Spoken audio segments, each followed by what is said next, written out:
बिस्मिल्लाहिर्रहमानिर्रहीम। अस्सलाम वालेकुम वरहमतुल्लाह। मैं मुदस्सिर क़य्यूम आपको अपने चैनल मुदस्सिर हेल्थ केयर पर खुशामदीद कहता हूँ। सबसे पहले आपसे रिक्वेस्ट है कि चैनल मुदस्सिर हेल्थ केयर को सब्सक्राइब कर दें और साथ मौजूद बेल आइकन को प्रेस कर दें ताकि हर आने वाली नई वीडियो व नुस्खाजात आपके पास बर वक्त पहुँचता रहे।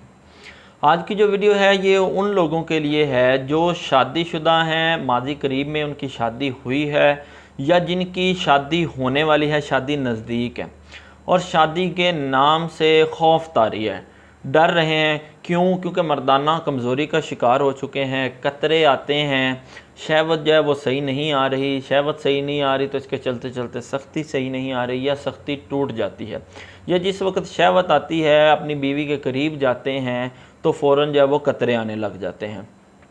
तो ये जो वीडियो है आज की उन लोगों के लिए, ये मसला पैदा क्यों होता है? क्योंकि जिस वक्त कोई नौजवान होता है वो बलूगत को पहुंचता है, जवानी को पहुंचता है, शहवत जो है वो अरूज पे पहुंचती है, शहवत बढ़ती है, तो वो क्या करता है, उस शहवत को कंट्रोल नहीं कर पाता।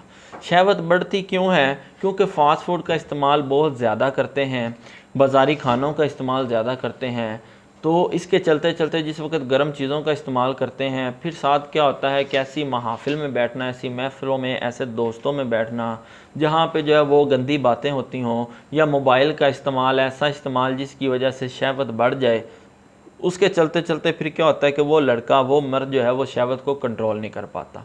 जिस वक्त शहवत कंट्रोल नहीं होती तो वो क्या करता है, हाथ का इस्तेमाल यानी कि मुश्तज़नी शुरू कर देता है या ग़ुलामबाजी शुरू कर देता है, यानी कि हम जिन्स परस्ती। इसके अलावा गलत लड़कियों का इस्तेमाल, बाज़ारी जो लड़कियां हैं उनका इस्तेमाल, या ऐसी औरत जिसको माहवारी आई हो, पीरियड्स चल रहे हों, उसके साथ हम बिस्तरी करने से ये मर्ज़ यानी कि नामर्दी पैदा हो जाती है। तो इसका इलाज क्या है? इसका आसान इलाज उन लोगों के लिए जो डॉक्टरों से या हकीमों से तंग आ चुके हैं, या डॉक्टर या हकीम उनकी रसाई में नहीं है, उनकी पहुंच में नहीं है, कोई अच्छा नुस्खा चाहते हैं जिसकी मदद से बाआसानी घर बैठे खुद अपना इलाज कर सकें, तो आज का जो नुस्खा है ये उन लोगों के लिए है।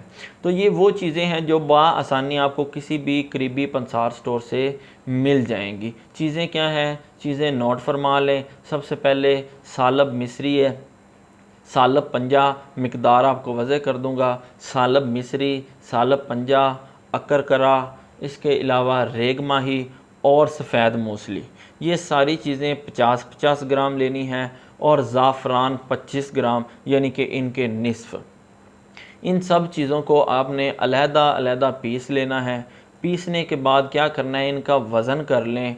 वज़न जो है वो आपके पास 250 ग्राम या 300 ग्राम जितना बना है उस मिकदार में आपने शहद ले लेना है, खालिस शहद। उसको क्या करना है कि हल्की आंच पे उसको पकाना है। जिस वक्त वो नीम गर्म हालत में आ जाए, ये सारी चीज़ें उसके अंदर डाल के उसको अच्छी तरह मिक्स कर लेना है। मिक्स करने के बाद आपके पास एक माजून तैयार हो जाएगी। माजून जो है इस्तेमाल रात को सोने से पहले चम्मच का तीसरा हिस्सा नीम गर्म दूध के साथ, कम अज़ कम आधा लीटर नीम गर्म दूध हो उसके हमरा इस्तेमाल करना है। इंशाल्लाह वो लोग जो कहते हैं कि शहवत नहीं आ रही, मर्दाना कमज़ोरी का शिकार हो गए हैं, मादा पतला हो गया है, सख्ती तनाव सही नहीं आ रहा, उन लोगों के लिए ये नुस्खा इंतहाई मुफीद व मुजर्रब है। अब आते हैं एहतियाती तदाबीर। किसी भी इलाज के साथ साथ परहेज़ पहले होता है, परहेज़ के बग़ैर इलाज किसी काम का नहीं। इसमें परहेज़ क्या है कि 40 दिन ये आपने माजून इस्तेमाल करनी है और 40 दिन तक किसी भी जिनसी सरगर्मी में मुब्तला नहीं होना, यानी कि अपनी बीवी के साथ हम बिस्तरी नहीं करनी। इसके अलावा मुरगन ग़ज़ाएँ, गर्म चीज़ें, फ़ास्ट फूड, मशरूबात में बोतल या डिब्बे वाला जूस, इन सब चीज़ों से परहेज़ करना है। इंशाल्लाह ये नुस्खा इस्तेमाल करें, आपके लिए कारआमद होगा। ये था आज का नुस्खा मर्दाना कमज़ोरी से मुतल्लक़।